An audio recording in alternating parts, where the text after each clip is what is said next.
उत्तराखंड की 5 लोकसभा सीटों पर तीसरी बार लगातार जीत हासिल करने के लिए मुख्यमंत्री पुष्कर सिंह धामी एड़ी चोटी का जोर लगा रहे हैं। उन्होंने अपना चुनाव प्रचार अभियान और तेज कर दिया है। इसी कड़ी में वो आज यानी शनिवार को रुद्रप्रयाग के जखोली पहुंचे। उन्होंने लोकसभा प्रत्याशी अनिल बलूनी के समर्थन में विजय संकल्प रैली की। इस दौरान उन्होंने यहां की देवतुल्य जनता से पौड़ी लोकसभा सीट पर प्रचंड बहुमत से विकास व राष्ट्रवाद का कमल खिलाने की अपील की। आपको बता दें कि पुष्कर सिंह धामी जब जखोली रुद्रप्रयाग पहुंचे तो उनका भव्य स्वागत किया गया। इस मौके पर बड़ी संख्या में मातृशक्ति भी सीएम के स्वागत में वहां पहुंची। जनसभा को संबोधित करते हुए मुख्यमंत्री पुष्कर सिंह धामी ने कहा कि यह चुनाव प्रधानमंत्री नरेंद्र मोदी के नेतृत्व में देश और प्रदेश को आगे ले जाने वाला चुनाव है। निश्चित तौर पर अगले 5 वर्षों में यशस्वी प्रधानमंत्री के नेतृत्व में होने वाले कार्य सशक्त, समृद्ध और विकसित भारत की परिकल्पना को साकार करेंगे। उन्होंने कहा कि मुझे उम्मीद है कि प्रदेश की जनता को पीएम मोदी की गारंटी और उनके नेतृत्व में डबल इंजन सरकार की लोक निष्ठा पर पूरा भरोसा होगा। न बूट दिए, न कभी अच्छे उपकरण दिए, न कभी सैनिकों के अच्छे जैकेट दिए, न उनको कभी अच्छा प्रोत्साहन दिया। भाइयों बहनों, हमेशा सैनिकों का मनोबल गिराने का काम किया।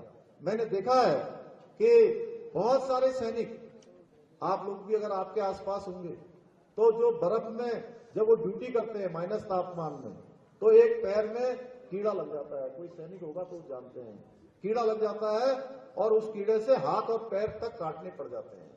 लेकिन इन्होंने कभी भी उन सैनिकों की चिंता नहीं की जिनके कारण से हमारा देश सुरक्षित रहता है, हम सब सुरक्षित रहते हैं। उनकी चिंता करने का काम, उनके प्रोत्साहन का काम किसी ने किया तो हमारे प्रधानमंत्री मोदी जी ने किया। भाइयों बहनों, मोदी जी के आते ही 1 रैंक 1 पेंशन लागू हुई। उनकी जो रुकी हुई स्कीमें थी, सेना के जो वेतन भत्तों से रुका हुआ सामान था, वो सारा का सारा सेना को उपलब्ध कराने का काम हुआ।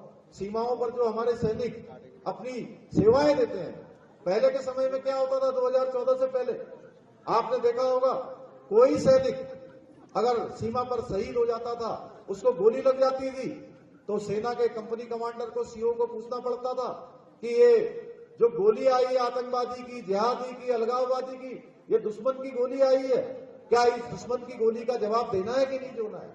इसके लिए आदेश देना पड़ता था। आपको याद होगा, आदेश देना पड़ता था और वो आदेश लेते लेते 1 महीना, 2 महीना, 3 महीना, 4 महीना बीत जाता था। उस सैनिक का अंतिम संस्कार भी हो जाता था। भाइयों बहनों, सेना भी जो है उसका जो गुस्सा था, वो गुस्सा भी जो है धीरे धीरे कम हो जाता था। लेकिन मोदी जी ने व्यवस्था करी कि अब अगर सीमा के पार से किसी दुश्मन की गोली आएगी, आतंकवादी की गोली आएगी, जिहादी की गोली आएगी, अलगाववादी की गोली आएगी, तो अब गोली का जवाब देने के लिए किसी से पूछना नहीं पड़ेगा, कोई आदेश नहीं लेना पड़ेगा, बल्कि गोली का जवाब गोलों से देने का काम भारत की सेना करेगी। इसके अलावा उन्होंने सैनिकों के लिए किए जा रहे कार्यों को गिनवाते हुए कहा कि हम सैनिकों के कल्याण के लिए पूरी तरह प्रतिबद्ध हैं।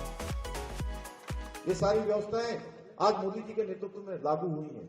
भाइयों बहनों, हमने सैनिकों के वेलफेयर के लिए अनेकों काम किए हैं। यहाँ पर उनकी वीरांगनाओं की पेंशन बढ़ाई है, हमारी वेटरन की पेंशन बढ़ाई है, उनके पुत्रों के शादी की व्यवस्था करने के लिए हमने धनराशि की व्यवस्था की है, साथ ही साथ उनको नौकरी की व्यवस्था की है। भाइयों बहनों, हम सैनिकों के वेलफेयर के लिए पूरी तरह से समर्पित हैं।